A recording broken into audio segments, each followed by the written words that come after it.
5, 4, 3, 2, 1, start. Sir, before the House adjourned for lunch yesterday, I had started speaking on the essential commodities (amendment bill). I have got here with bill is introduced.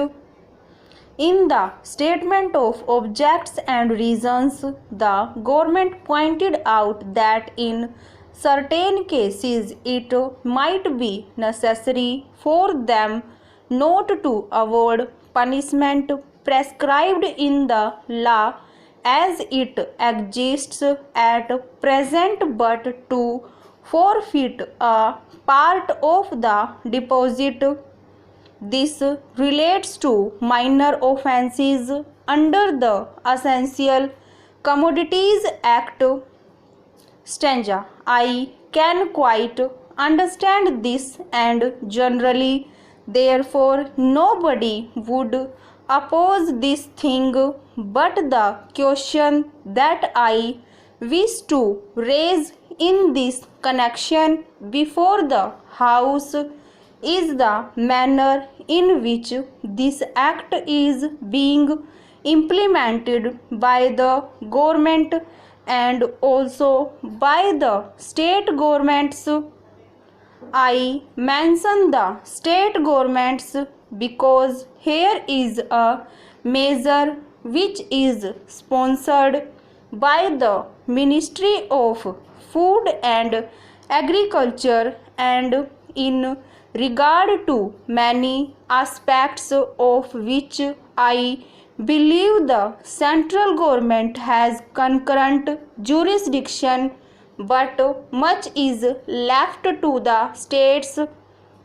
Stanza. Our experience has been, especially in the state from which I come, namely West Bengal, that this act is not implemented properly by the state authorities because of various connections of certain people high up with the big business and others indulging in speculation, hoarding, and so on. The result has been that whatever should be done has not been done. The central government has got powers under this act to make rules, to give directions to the states, and to supervise the manner in which the particular measure is administered by the states. Stanza. We found that much that should have been done was not done. What is the use of talking about punishment of the small fry? Certainly, if they are guilty, they have to be punished, and the smaller the fry, the minor should be the punishment.